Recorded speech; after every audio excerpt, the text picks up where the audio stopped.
दोस्तों, सुशांत सिंह राजपूत का केस पिछले कई महीनों से शांत पड़ा हुआ था। ना तो एनसीबी और ना ही सीबीआई कोई एक्शन कर पा रही थी, लेकिन अचानक मई के आखिरी हफ्ते में पिठानी के पकड़े जाने के बाद एक्शन शुरू हो गया और अब भी एनसीबी का एक्शन जारी है और लगातार जांच आगे बढ़ रही है। जांच में कई तरह के खुलासे हो रहे हैं, कई लोगों से पूछताछ हो चुकी है।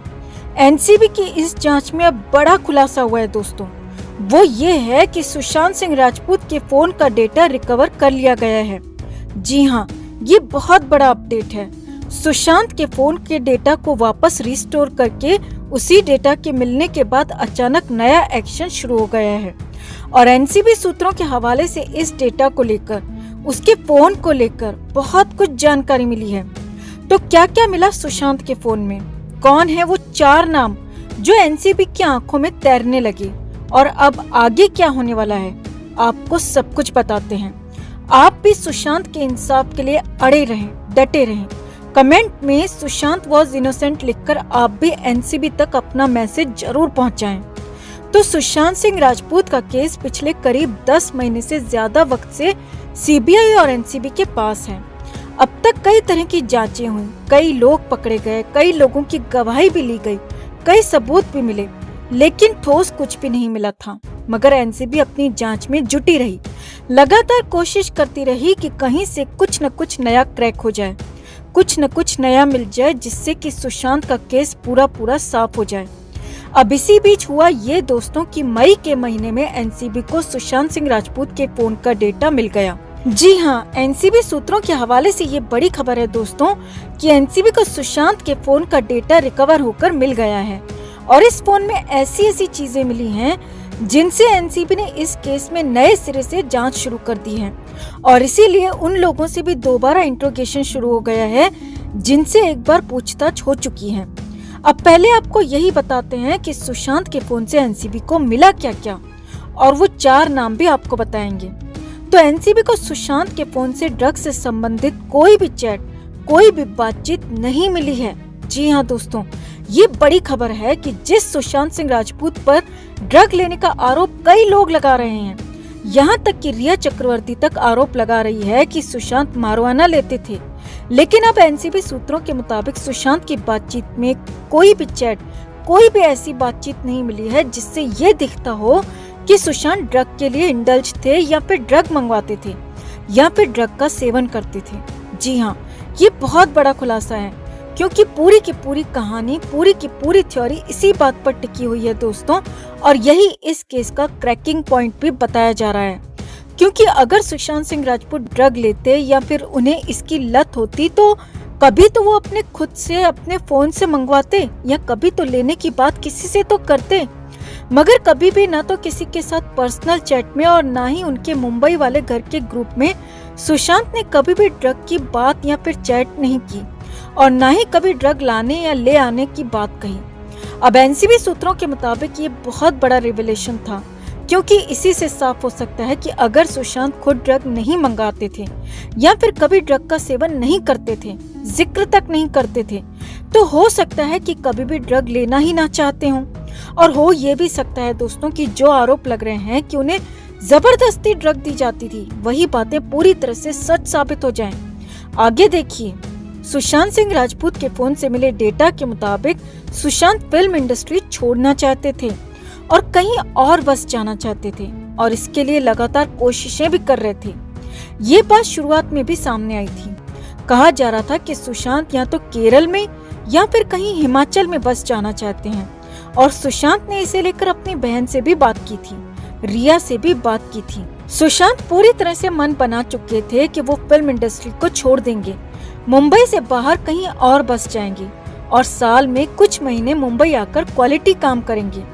और देखिए, सुशांत सिंह राजपूत के फोन से एनसीबी को इसके अलावा एक और बड़ी और हैरानी भरी बात हाथ लगी है, और वो ये है दोस्तों कि सुशांत कई बड़े फिल्मकारों के संपर्क में थे। जी हाँ, ये बड़ी बात एनसीबी को हाथ लगी है। अब कुछ लोगों का कहना था कि सुशांत के पास काम नहीं था, सुशांत को फिल्में मिलना बंद हो गई थी और इसी वजह से सुशांत की मानसिक हालत खराब हो गई थी और खराब मानसिक हालत वाले सुशांत ने खुद को खत्म कर लिया। लेकिन ऐसा लगता नहीं है, क्योंकि सुशांत के पास कई बड़ी फिल्में थीं। सुशांत कई बड़े फिल्मकारों के टच में थे और अपनी शर्तों पर, जी हाँ, अपनी कंडीशंस पर उनके साथ काम भी करने वाले थे। अब पहले इन बातों का मतलब समझ लीजिए दोस्तों। सुशांत मानसिक रूप से तो अब पूरी तरह से ठीक थे, क्योंकि ये साफ है कि उनके पास अगर फिल्में थीं, बड़ी फिल्में थीं, तो मतलब वो पूरी तरह से ठीक थे और उनके पास भरपूर काम था। परेशानी होने जैसी तो कोई बात ही नहीं थी फिल्मों को लेकर। जी हाँ, फिल्मों को लेकर परेशान होने की कोई बात ही नहीं थी। इतना ही नहीं, सुशांत अपनी शर्तों पर काम करने वाले थे।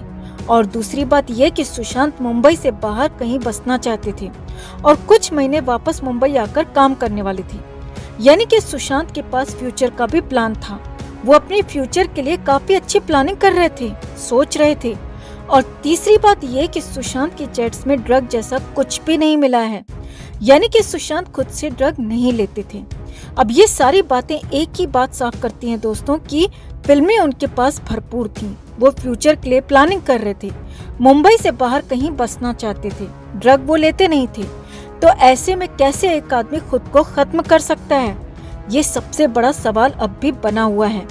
अब इसके अलावा भी एनसीबी को सुशांत के फोन से बहुत कुछ बातें, बहुत कुछ खुलासे मिले हैं, जिन पर वर्क अभी भी जारी है और उन्हीं के आधार पर एनसीबी कार्रवाई भी कर रही है।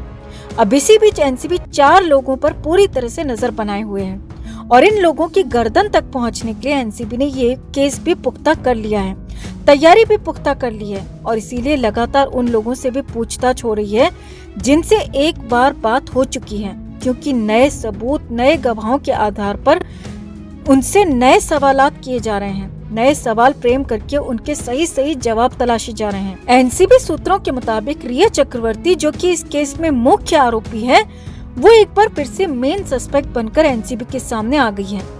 एनसीबी को भी रिया पर शक और ज्यादा गहरा गया है। दूसरा नाम सिद्धार्थ पिठानी, जी हाँ, जिसे लेकर भी सुशांत के फोन से एनसीबी को बहुत कुछ मिला है और इसीलिए अब तक अनटच्ड रहे पापी पिठानी को इस बार अचानक पकड़ लिया गया, रिमांड पर लिया गया और कई दिन की पूछताछ के बाद फाइनली जेल भेज दिया गया और आगे भी बड़ी कार्रवाई की तैयारी है। तीसरा नाम सैमुअल मिरांडा का हो सकता है, जो कि इस केस में पहले से ही आरोपी है और इस बार तो पिठानी ने भी मिरांडा का नाम लिया है और एनसीबी को भी मिरांडा के खिलाफ बहुत कुछ मिला है। अब यहाँ पर चौथा नाम बेहद सस्पेंस वाला है दोस्तों, जिसे लेकर कई तरह के कयास लगाए जा रहे हैं, लेकिन उसका खुलासा अब तक नहीं हो पाया है।